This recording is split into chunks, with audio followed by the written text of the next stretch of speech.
Hi, എല്ലാവർക്കും നമസ്കാരം. നമ്മുടെ പുതിയ വീഡിയോയിലേക്ക് സ്വാഗതം. അപ്പോൾ ഇത്തവണ നമ്മൾ കൊണ്ടുവന്നേക്കുന്നത് ഒരു ഇലക്ട്രയാണ്, 5 സ്പീഡ് ഇലക്ട്ര. വളരെ റെയറായിട്ട് മാത്രമേ ഇങ്ങനെ 5 സ്പീഡ് ഇലക്ട്ര വിത്ത് സെൽഫ് സ്റ്റാർട്ട് നമുക്ക് കാണാൻ പറ്റത്തുള്ളൂ. ഇത് ചെറിയ ചെറിയ മോഡിഫിക്കേഷൻസും കാര്യങ്ങളൊക്കെ ഇതിൻ്റെ ഓണർ ചെയ്തിട്ടുണ്ട്. ഫ്രണ്ട് മഡ്ഗാർഡ് മാച്ചിസ്മോടെയാണ്, അതുപോലെ തന്നെ ഫ്യൂൽ ടാങ്ക് വരുന്ന മാച്ചിസ്മോ, ഒപ്പം തന്നെ അതിൻ്റെ ബാക്ക് മഡ്ഗാർഡും എല്ലാം തന്നെ മാച്ചിസ്മോടെയാണ്.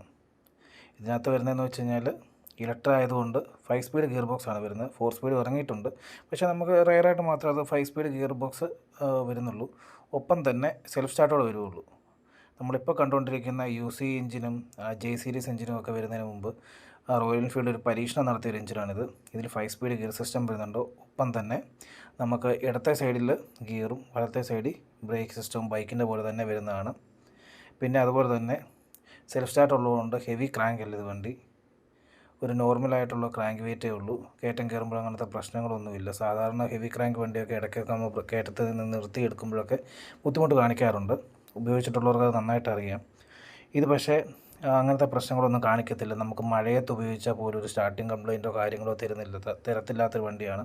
അങ്ങനത്തെ പ്രശ്നങ്ങളൊന്നും ഇതിൽ വരത്തില്ല. കാരണം ഇതിൻ്റെ പോയിൻ്റ് ഇഗ്നിഷൻ സിസ്റ്റം അല്ല വരുന്നത്. പഴയ നമ്മുടെ 350 സീരീസൊക്കെ നോക്കുവാണെങ്കിൽ, സ്റ്റാൻഡേർഡൊക്കെ നോക്കുവാണെങ്കിൽ തന്നെ നമുക്ക് കാണാൻ പറ്റും. അതിലെ പോയിൻ്റ് ഇഗ്നിഷനാണ് കൊടുത്തേക്കുന്നത്. പോയിൻ്റ് ഇഗ്നിഷനകത്ത് പ്ലാറ്റിനം പോയിൻറ്റിൻ്റെ ആ ഭാഗത്തൊക്കെ വെള്ളം ഇറങ്ങിക്കഴിഞ്ഞാൽ ഒരു കാരണവശാലും വണ്ടി സ്റ്റാർട്ടാകത്തില്ല. പകരം ഇതിനങ്ങനത്തെ പ്രശ്നങ്ങളൊന്നും ഉണ്ടാകത്തില്ല. അതിനുള്ള കാരണം എന്ന് വെച്ച് കഴിഞ്ഞാൽ ഈ വണ്ടിയിൽ ഉപയോഗിച്ചേക്കുന്നത് ഒരു ഇലക്ട്രോണിക്കായിട്ടുള്ള ഒരു സ്റ്റാർട്ടിംഗ് സിസ്റ്റമാണ്. അത് യാതൊരു വിധത്തിലുള്ള കംപ്ലയിൻറ്റുകളോ തലവേദനകളോ ഒന്നും യൂസർക്ക് തരത്തില്ല. നമ്മൾ ഉപയോഗിക്കുന്ന ആൾക്ക് വളരെ യൂസർ ഫ്രണ്ട്ലി ആയിട്ട് ഒരു ബൈക്ക് കൊണ്ടു നടക്കുന്ന പോലെ ഈസി ആയിട്ട് കൊണ്ടു നടക്കാം. 5 സ്പീഡായ കാരണം നല്ല മൈലേജും ഉണ്ട്.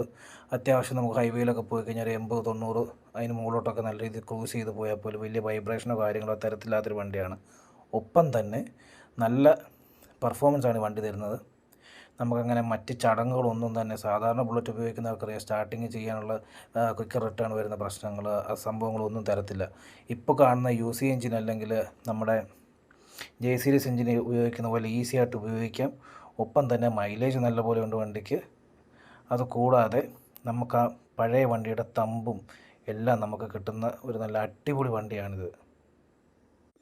അത്യാവശ്യം ഓൾട്രേഷൻ ചെയ്യേണ്ടവർക്കൊക്കെ ചെയ്യാൻ പറ്റുന്നൊരു വണ്ടിയാണ്. നമുക്കിപ്പം ഡീകംപ്രസർ ഉള്ളതുകൊണ്ട് തന്നെ ഡീകംപ്രസറിന് നമുക്ക് വിസിലിംഗ് സൗണ്ടൊക്കെ സെറ്റ് ചെയ്യാൻ പറ്റും.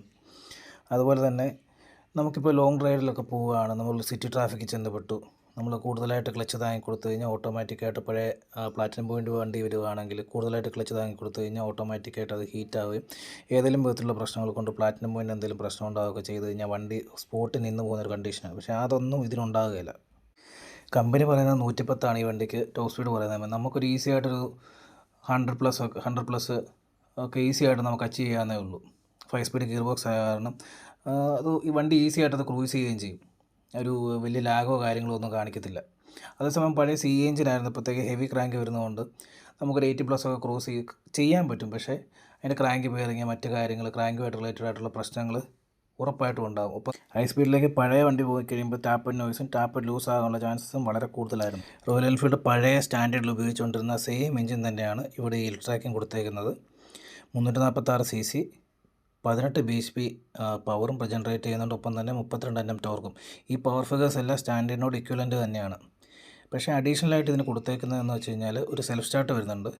ഗിയർ ബോക്സിന് അത് ചേഞ്ച് വരുത്തേക്കുന്നത് പഴയ സ്റ്റാൻഡേർഡിലാകുമ്പോൾ 4 സ്പീഡ് ഗിയർ ബോക്സാണ്. ഇത് 5 സ്പീഡ് ഗിയർ ബോക്സ് അഡീഷണൽ വരുന്നു. പിന്നെ നമുക്ക് വലത്ത് സൈഡ് ഗിയറായിരുന്ന സ്ഥാനത്ത് ഇടത്ത് സൈഡ് ഗിയർ വരുന്നു, വലത്ത് സൈഡ് ബ്രേക്കും വരുന്നു. പോയിൻ്റ് ഇഗ്നിഷൻ്റെ സ്ഥാനത്ത് CD യൂണിറ്റ് വരുന്നു. അതുപോലെ ഡിസ്ക് ബ്രേക്ക് ബൈക്കിൻ്റെ പോലെ വലത്ത് സൈഡ് ബ്രേക്കും ഇടത്ത് സൈഡ് ഗിയറും വരുന്ന സിസ്റ്റം വരുന്നു. ഒരുപാട് പുതിയ യൂസേഴ്സിനെ കൊണ്ടുവരാൻ വേണ്ടിയാണ്, അല്ലെങ്കിൽ ആൾക്കാർക്ക് കൂടുതൽ ഈസി ആയിട്ട് വണ്ടി ഉപയോഗിക്കാൻ രീതിയിലുള്ള വാഹനങ്ങൾ ഇറക്കുന്നതിൻ്റെ ഭാഗമായിട്ട് അങ്ങനെ ഡിസൈനകത്ത് ചേഞ്ചും കാര്യങ്ങളൊക്കെ കൊണ്ടുവന്ന സമയമാണ് ഈ ഇലക്ട്ര 5 സ്പീഡ് ഇറങ്ങുന്നത്. അത് ഒരുപാട് യൂസർ ഫ്രണ്ട്ലിയാണ്. പഴയ CE എഞ്ചിന് ചെയ്യുന്ന പോലെ തന്നെയുള്ള ഡീകംപ്രസറിനൊക്കെ നമുക്ക് സ്റ്റാർട്ട് ചെയ്യാൻ പറ്റും. അതേ പവർ ഫിഗേഴ്സ്, അതേ ടോർക്ക്, ഒപ്പം തന്നെ അതുപോലെ തന്നെയുള്ള തമ്പും ഇതിന് കിട്ടുന്നുണ്ട്. ഒപ്പം പുതിയ ഫീച്ചേഴ്സായ ഡിസ്ക് ബ്രേക്ക്, നമ്മൾ ട്രാഫിക്കിൽ പെട്ടുപോയി കഴിഞ്ഞാൽ വണ്ടി ഓഫായി പോയി കഴിഞ്ഞ് കഴിഞ്ഞാൽ ഉടനെ തന്നെ നമുക്ക് സെൽഫ് സ്റ്റാർട്ട് പിടിച്ച് നമുക്ക് സ്റ്റാർട്ട് ചെയ്യാം.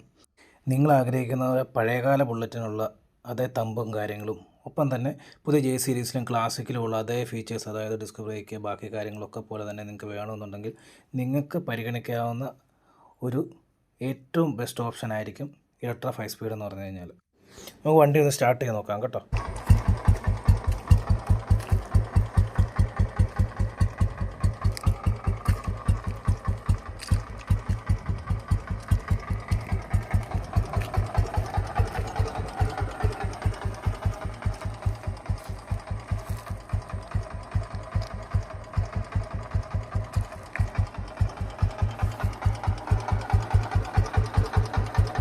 സൈലൻസർ യാതൊരുവിധ ഓൾട്ടറേഷൻസ് ചെയ്തിട്ടില്ല. ചെയ്യാത്തതിന് കാരണം എന്ന് വെച്ച് കഴിഞ്ഞാൽ അതിപ്പം നിയമവിരുദ്ധമാണ്. നമുക്ക് പെറ്റി അടിക്കാനുള്ള ചാൻസ് ഉണ്ട്, അതുകൊണ്ടാണ് ചെയ്യാത്തത്. പിന്നെ സ്ലോ സ്പീഡ് ഇച്ചിരി കൂടിയാണ് നിൽക്കുന്നത്. സ്ലോ സ്പീഡ് അഡ്ജസ്റ്റ് ചെയ്ത് കൊടുത്തു കഴിഞ്ഞാൽ നമുക്ക് ആ തമ്പ് കറക്റ്റായിട്ട് കിട്ടുകയും ചെയ്യും. ടപ്പ് ടപ്പ് ടപ്പ് ടപ്പ് എന്നുള്ള സൗണ്ടിൽ കറക്റ്റായിട്ട് തമ്പ് ക്ലിയർ ആയിട്ട് കിട്ടുകയും ചെയ്യും. മുമ്പ് അങ്ങനെ ആയിരുന്നു. കാർബറേറ്റർ ക്ലീൻ ചെയ്തപ്പോഴത്തേക്ക് ആ സ്ലോ സ്പീഡ് ഇപ്പോൾ ഇച്ചിരി കൂടി നിൽക്കുന്നതാണ്. നിങ്ങളുടെ അഭിപ്രായങ്ങളൊക്കെ കമൻറ്റിൽ രേഖപ്പെടുത്തുക. നമുക്കിനി ഒരു പുതിയ വീഡിയോയിൽ കാണാം. ബൈ.